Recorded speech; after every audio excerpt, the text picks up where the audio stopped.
सुबह अक्सर दूध की खुशबू और मेहनत की शुरुआत के साथ होती है, लेकिन कभी कभी यही सुबह की किसी महिला की जिंदगी में एक नया अध्याय भी लिख देती है। नागपुर जिले के बाभुलवादा गांव की नंदा ज्ञानेश्वर झुरे की कहानी मेहनत, नए प्रयोग और आत्मविश्वास की कहानी है। सपोर्ट तर माझ्या घरच्या लोकांनीच केला मला सपोर्ट।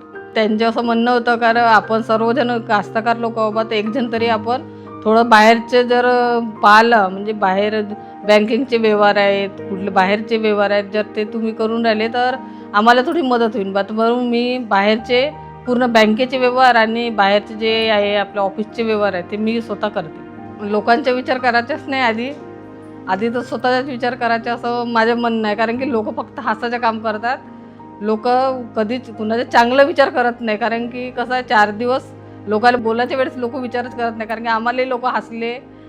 डेयरी के साथ साथ नंदा दीदी ने आधुनिक पोल्ट्री फार्म की शुरुआत की। बारामती एग्रो के सहयोग से इस काम को नई दिशा और अच्छा लाभ मिला।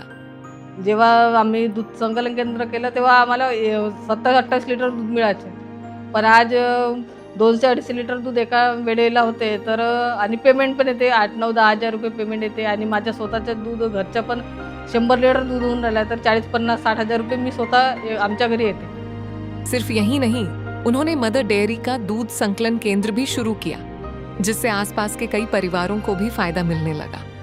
आमच्या ग्रामसंघामध्ये CIF मिळालेला आहे, PFMEचे पैसे मिळाले आहे आणि मी त्याच्यातले CIFचे पण पैसे यूज करते आणि PFMEचे पण पैसे यूज करते। याच्यामध्ये आम्हाला आता सध्यापर्यंत आमचे प्रशिक्षण वगैरे झालं आहे आमच्या गटामार्फत, आणि मी 2-3 प्रभास संघ विजनचे जे प्रशिक्षण होते मी ते पण अटेंड केले आहे।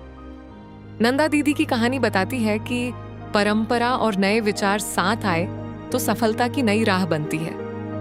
लखपति दीदी की यह पहल हजारों महिलाओं को प्रेरणा दे रही है।